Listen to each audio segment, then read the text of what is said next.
नमस्कार। आप सभी का भव्या विद्या अभिकल्पन के YouTube चैनल पर स्वागत है। मैं डॉक्टर रूपाली जोशी, कोऑर्डिनेटर विद्या अभिकल्पन में आप लोगों का स्वागत करती हूँ। मैं आज आप लोगों के समक्ष आत्महत्या जैसे गंभीर विषय पर कुछ अपने व्यूज़ लेकर के उपस्थित हुई हूँ। जैसे कि कल हमने देखा सुशांत सिंह राजपूत के सुसाइड ने पूरे देश में एक हलचल मचा दी और इस टॉपिक पर आज हमने देखा कि काफ़ी लंबी बहस शुरू हो गई है। तो अब वैसे अगर देखा जाए तो आत्महत्या या सुसाइड एक सबसे कॉम्प्लेक्स ह्यूमन बिहेवियर है, सबसे जटिल मानवीय व्यवहार है, जिसमें केवल एक फैक्टर नहीं कई सारे फैक्टर्स एक साथ मिल करके कंट्रीब्यूशन करते हैं। तो अगर हम इसकी सीवियरिटी या गंभीरता के बारे में सोचें तो इसमें हमारे पास WHO का एक डेटा है जो बताता है कि ये समस्या कितनी गहरी समस्या है वर्तमान में समाज की।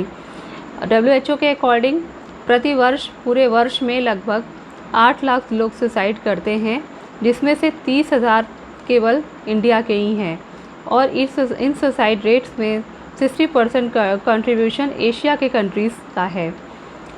और वैसे अगर देखा जाए तो आत्महत्या या सुसाइड केवल किसी खास वर्ग, किसी खास आर्थिक स्तर से संबंधित नहीं है और ना ही किसी खास आयु वर्ग से, क्योंकि हम देखते हैं कि एडोलसेंस से लेकर के एल्डर पीपल मतलब किशोरावस्था से लेकर वयस्कावस्था तक सभी तरह के लोग, सभी तरह के लिंग के लोग, चाहे पुरुष हों चाहे महिला हों, सभी को हमने देखा है कि वो अक्सर हमारे सामने उनसे संबंधित न्यूज़ आती है कि उन्होंने सुसाइड कर लिया या आत्महत्या कर लिया।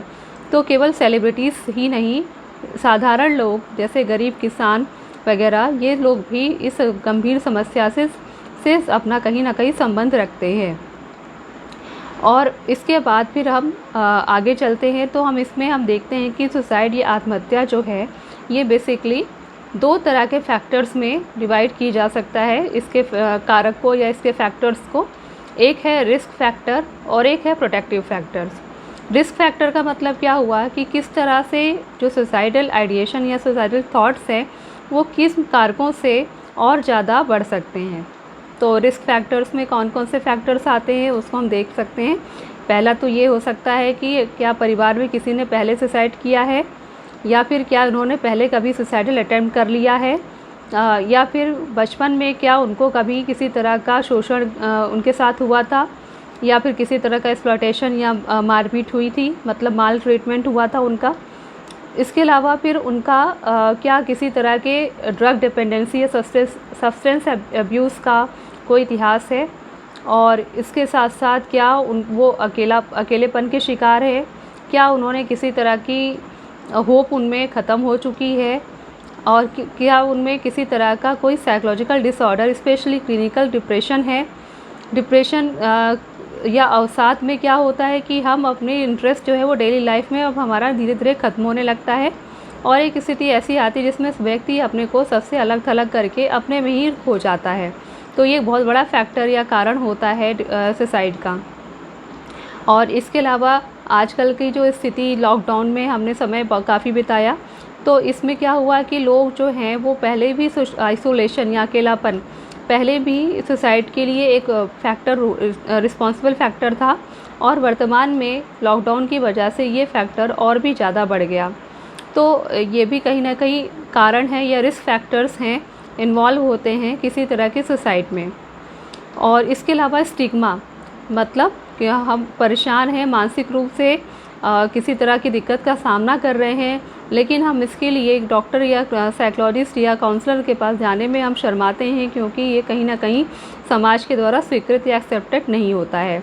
तो ये भी एक कारण हो सकता है, रिस्क फैक्टर होता है सुसाइडल आइडिएशन या सुसाइड अटैम्प्ट्स का।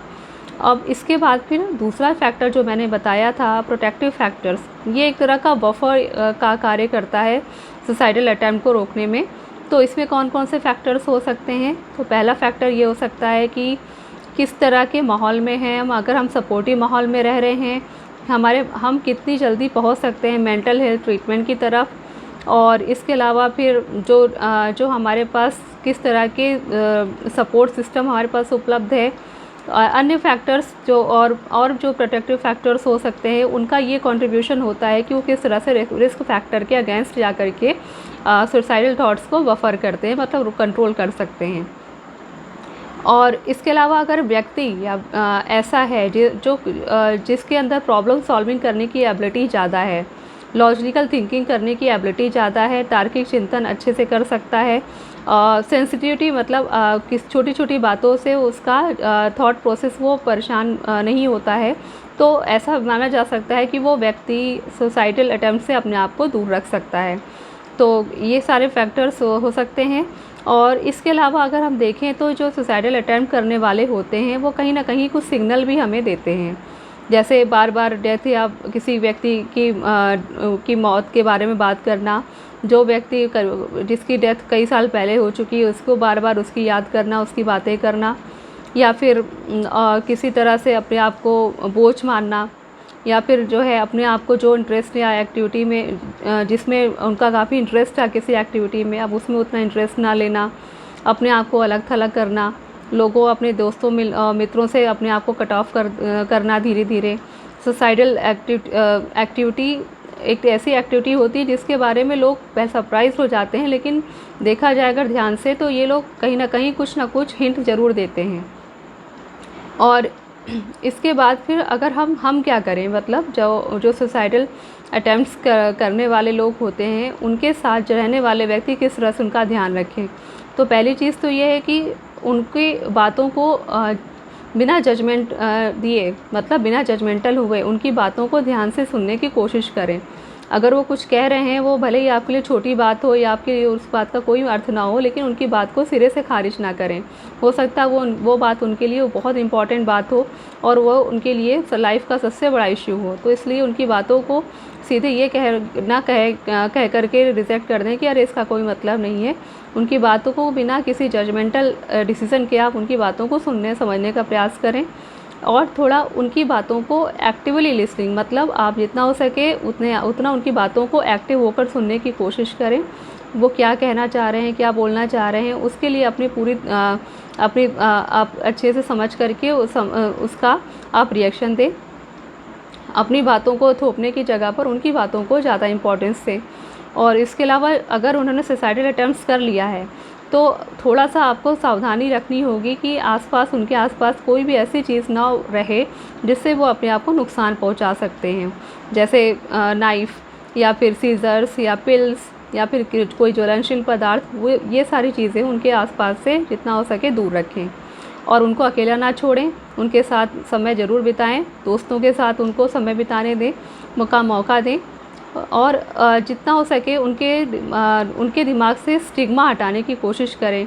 अगर इन सब से आपको लग रहा है कि अब इन सब बातों के अलावा आपको प्रोफेशनल हेल्प की ज़रूरत है, तो वर्तमान में साइकोलॉजिस्ट, काउंसलर, साइकेट्रिस्ट सभी सुविधाएं उपलब्ध है आपके पास। ऑनलाइन काउंसलिंग की भी सुविधा अब उपलब्ध है, तो आप उसका फ़ायदा उठा करके आप उनकी हेल्प कर सकते हैं। और अंत में मैं ये कहूँगी कि जो व्यक्ति, मतलब उनसे रिक्वेस्ट करूँगी जिन्होंने सुसाइडल अटेम्प्ट किया है या फिर ऐसा करने की सोचते हैं कभी कभी, उनसे रिक्वेस्ट करूँगी कि आप प्लीज़ अपने आप को अकेला ना समझें। और दूसरी चीज़ कि आप मानसिक स्वास्थ्य को लेकर के स्टिग्मा को हटाने की ज़रूरत है। तो अगर आप लोगों को लगता है कि इस तरह की प्रॉब्लम से आप जूझ रहे हैं तो प्लीज़ उसको शेयर करें सबसे, अपने परिवार से, अपने दोस्तों से, अपने मित्रों से। आपको लगता है कि वो आपकी प्रॉब्लम नहीं समझ पाएंगे, लेकिन ऐसा नहीं है। कभी कभी हमको कोई कहीं से ऐसे लोगों से भी हमें सोल्यूशन मिल जाता है जिनको हम सोचते नहीं कि वो हमारी प्रॉब्लम को समझ पाएंगे। तो अपनी बात को ज़रूर उनके साथ शेयर करें, समझें।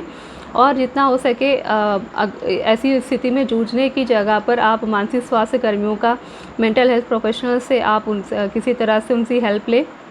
आप समाज में मानसिक स्वास्थ्य को लेकर के जो स्टिग्मा व्याप्त है उसको हटाने की ज़रूरत है। तो जितना हो सके उतना मानसिक स्वास्थ्य कर्मियों से निवेदन है कि इस क्षेत्र में जितना हो सके अवेयरनेस फैलाने की कोशिश करें। और धीरे धीरे ऐसा समय ज़रूर आएगा जब हम ऐसे लोगों के लिए हम कुछ कर सकेंगे। तो कृपया आप अपने आप को अकेला ना समझें मानसिक स्वास्थ्य के प्रति किसी प्रकार का स्टिग्मा ना रखें। जैसे शारीरिक स्वास्थ्य में प्रॉब्लम होने पर हम उसके डॉक्टर के पास जाते हैं, वैसे मानसिक स्वास्थ्य में किसी तरह की प्रॉब्लम आने पर ज़रूर मेंटल हेल्थ प्रोफेशनल के पास ज़रूर जाएं। अपना ध्यान रखें। Thank you so much.